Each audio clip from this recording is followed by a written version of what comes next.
ஒரு டேஸ்டியான மஷ்ரூம் குழம்பு பார்க்க போகிறோம். அதுக்கு வந்து மஷ்ரூமை வாங்கி நல்லா க்ளீன் பண்ணி சின்ன சின்னதாக கட் பண்ணிக்கிறோம்.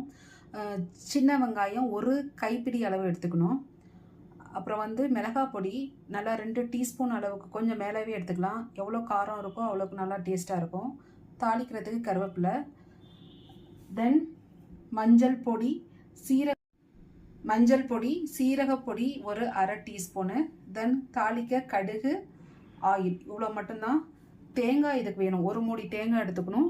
இந்த தேங்காவை வந்து நல்லா பால் எடுத்துக்கணும். 2 டைம் வந்து பால் எடுத்து, இங்கே வந்து பால் தான் யூஸ் பண்ண போகிறோம்.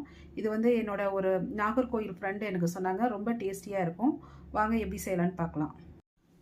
கடை எடுத்தாச்சு, ஆயில் ஹீட் ஆகிடுச்சு. கடுகு போடுறோம்.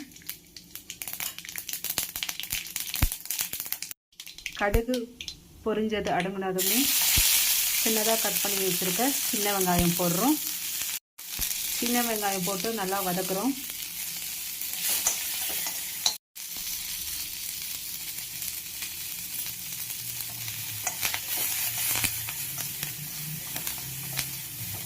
சின்ன வெங்காயம் நல்லா கண்ணாடி பதத்துக்கு வந்துருச்சு. இப்போ வந்து கட் பண்ணி வச்சுருக்க மஷ்ரூமை ஆட் பண்ணுறோம். மஷ்ரூம் போட்டு வதக்குறோம். அதில் இருக்க தண்ணிலாம் வெளியில் வருது பாருங்கள். இப்போ ஒரு அரை டம்ளர் அளவுக்கு தண்ணி விட்டு மூடி போட்டு மூடி வைக்க போகிறோம். மஷ்ரூம் அங்கே வதங்குது. இங்கே வந்து தேங்காய் வந்து பால் எடுக்க போகிறோம். வெறும் தேங்காய் மட்டும்தான். இப்போ பார்த்தோன்னா மஷ்ரூம் வந்து பாதி பதம் வெந்துருச்சு. இப்போ வந்து எடுத்து வச்சுருக்க மஞ்சள் பொடி, மிளகாய் பொடி, மஞ்சள் பொடி, சீரகப்பொடி ஆட் பண்ணுறோம்.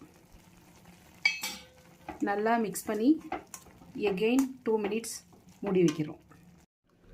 ஃபஸ்ட்டு பால் ரொம்ப திக்காக இருக்கும். அதை ஃபில்ட்ரு பண்ணி எடுத்து வச்சுட்டு எகெயின் கொஞ்சம் வாட்டர் விட்டு அரைச்சி ஃபஸ்ட்டு வந்து செகண்டாக எடுக்கிற பாலை தான் ஆட் பண்ண போகிறோம். ஃபஸ்ட்டு பாலை வந்து லேட்டாக தான் ஆட் பண்ணுவோம். இப்போ பார்த்தோன்னா இதுதான் ஃபஸ்ட்டு பால், ரொம்ப திக்காக இருக்கும். அதை வந்து லாஸ்ட்டாக ஸ்டவ்வை ஆஃப் பண்ணுற 2 மினிட்ஸ்க்கு முன்னாடி தான் ஆட் பண்ணோம்.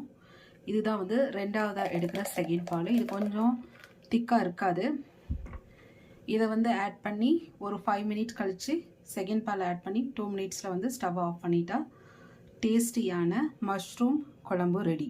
இப்போ பார்த்தீங்கன்னா நம்ம மஷ்ரூம் நல்லா வெந்திருக்கு. இப்போ வந்து ரெண்டாவதாக எடுத்த இந்த பாலை வந்து ஆட் பண்ணுறோம்.